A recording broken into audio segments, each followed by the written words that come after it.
الحمد للہ رب العالمین والصلاة والسلام علی سید الانبیاء والمرسلین اما بعد فاعوذ باللہ من الشیطان الرجیم بسم اللہ الرحمن الرحیم۔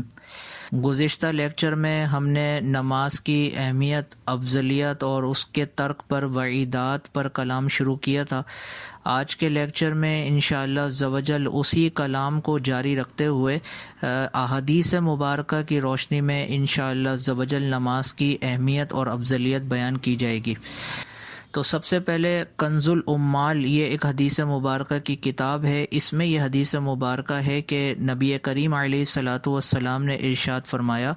نماز دین کا ستون ہے، جس نے اسے قائم رکھا گویا اس نے اپنے دین کو قائم رکھا،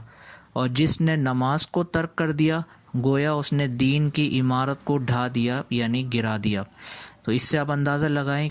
کہ جس طرح پلر یعنی ستون ایک اہم کردار ادا کرتا ہے عمارت کے قائم ہونے میں، اسی طرح نماز دین کو قائم رکھنے میں اہم کردار ادا کرتی ہے، اور جس نے اسی میں کوتاہی کی تو گویا اس کا دین بھی باقی نہیں رہے گا۔ نماز کی افضلیت سے متعلق اگلی حدیث مبارکہ حدیث کی کتاب منیت المصلی کے اندر ہے کہ نبی کریم علیہ الصلاۃ والسلام نے ارشاد فرمایا، ہر چیز کی کوئی خاص علامت ہوتی ہے یعنی کوئی خاص نشانی ہوتی ہے، اور ایمان کی خاص نشانی نماز ہے۔ اس کے بعد مسلم شریف کی حدیث مبارکہ ہے کہ نبی کریم علیہ الصلاۃ والسلام نے ارشاد فرمایا، بندے اور کفر کے درمیان یعنی مسلمان اور کافر کے درمیان فرق کرنے والی چیز نماز کا چھوڑنا ہے۔ اس کے بعد اگلی حدیث مبارکہ حدیث کی کتاب ریاض الصالحین میں ہے کہ نبی کریم علیہ الصلاۃ والسلام نے ارشاد فرمایا، سب سے پہلے قیامت کے دن آدمی سے نماز کا حساب لیا جائے گا، اگر یہ درست ہوئی تو باقی اعمال بھی ٹھیک رہیں گے، اور اگر یہ بگڑی تو سارے معاملات بگڑیں گے۔ تو اس حدیث کی روشنی میں یہ بات یاد رکھیں کہ قیامت کے دن سب سے پہلا سوال نماز کے بارے میں ہوگا۔ اگر پہلے سوال کے جواب میں ہی کامیاب ہو گیا تو بقیہ اعمال کے سلسلے میں اس کے ساتھ نرمی کا برتاؤ کیا جائے گا، اور اگر اس پہلے سوال میں ہی ناکام رہا تو پھر بقیہ اعمال کا حساب بھی سختی کے ساتھ لیا جائے گا۔ اس کے بعد اگلی حدیث مبارکہ حدیث کی کتاب دیلمی شریف کے اندر ہے کہ نبی کریم علیہ الصلاۃ والسلام نے ارشاد فرمایا، اللہ عز و جل نے توحید کے بعد اپنی مخلوق پر نماز سے زیادہ محبوب کوئی چیز فرض نہیں کی۔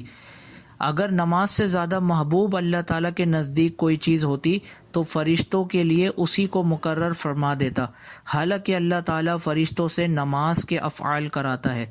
کوئی ان میں رکوع میں ہے، کوئی سجدے میں، کوئی قیام میں اور کوئی قعود میں۔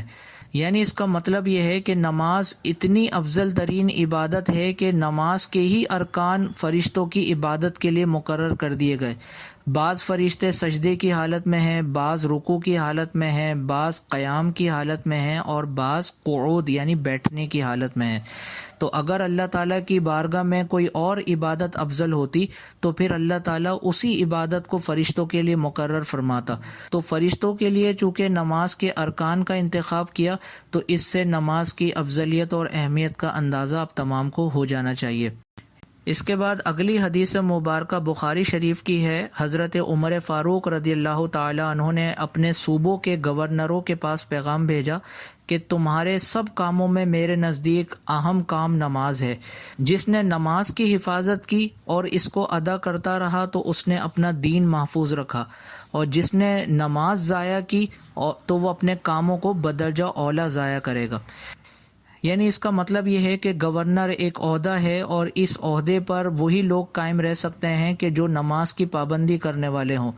تو جو نماز کی پابندی کے سلسلے میں بہت زیادہ خیال رکھنے والے ہوں گے وہ یقیناً پھر دیگر امور کے اندر بھی بہت زیادہ احتیاط کرنے والے ہوں گے، اور جو نماز کے سلسلے میں ہی کوتاہی کریں گے تو وہ پھر دیگر امور کے اندر بھی کوتاہی کریں گے۔ اس کے بعد اگلی حدیث مبارکہ ہے بخاری اور مسلم کی۔ نبی کریم علیہ الصلاۃ والسلام نے صحابہ سے دریافت فرمایا، تم ایسے آدمی کے بارے میں کیا کہتے ہو جس کے گھر کے دروازے پر ایک نہر ہو اور وہ آدمی ہر دن اس نہر میں 5 مرتبہ غسل کرتا ہو؟ کیا اس آدمی کے بدن پر کسی طرح کی کوئی گندگی باقی رہے گی؟ تو صحابہ کرام علیہم الرضوان نے عرض کی یا رسول اللہ صلی اللہ تعالی علیہ وسلم، ایسے آدمی کے جسم پر کسی طرح کی کوئی گندگی باقی نہیں رہے گی۔ تو اس پر نبی کریم علیہ الصلاۃ والسلام نے ارشاد فرمایا، یہی مثال 5 وقت کی نماز پڑھنے والوں کی ہے، تو اللہ تعالیٰ ان 5 نمازوں کے ذریعے بندوں کے گناہوں کو معاف فرما دیتا ہے۔ اس کے بعد اگلی حدیث مبارکہ حدیث کی کتاب مسند احمد بن حنبل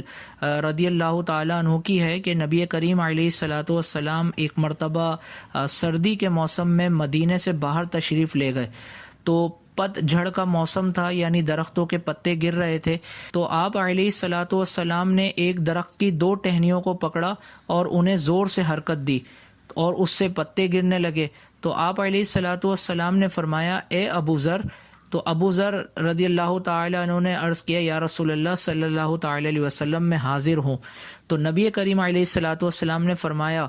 دیکھو جب کوئی مسلمان نماز پڑھتا ہے اور اس کے ذریعے اللہ تعالیٰ کی رضا چاہتا ہے تو اس کے گناہ اسی طرح جھڑ جاتے ہیں جس طرح اس درخت کے پتے جھڑ رہے ہیں۔ اور نماز کی افضلیت سے متعلق آخری حدیث مبارکہ ابو داؤد شریف کی ہے کہ حضرت عبادہ بن صامت رضی اللہ تعالیٰ عنہ سے روایت ہے کہ نبی کریم علیہ الصلاۃ والسلام نے ارشاد فرمایا، 5 وقت کی نماز اللہ تعالیٰ نے فرض فرمائی ہے، جس نے اچھے طریقے سے وضو کیا اور نمازوں کو ان کے وقتوں پر ٹھیک ٹھیک رکوع کے ساتھ کامل اور دل جمعی کے ساتھ ادا کیا، تو اللہ تعالیٰ کا یہ وعدہ ہے کہ وہ ایسے آدمی کو، ایسے شخص کو بخش دے گا۔ تو ان احادیث مبارکہ میں بیان کیے جانے والے فضائل کو سماعت کرنے کے بعد ہم اللہ تعالیٰ کی بارگاہ میں یہ نیت اور ارادہ کرتے ہیں کہ ہم نماز کو استقامت کے ساتھ ادا کرتے ہوئے احادیث میں بیان کیے جانے والے ان فضائل کو حاصل کرنے کی کوشش کریں گے۔ آمین بجاہ النبی الامین صلی اللہ تعالی علیہ وسلم۔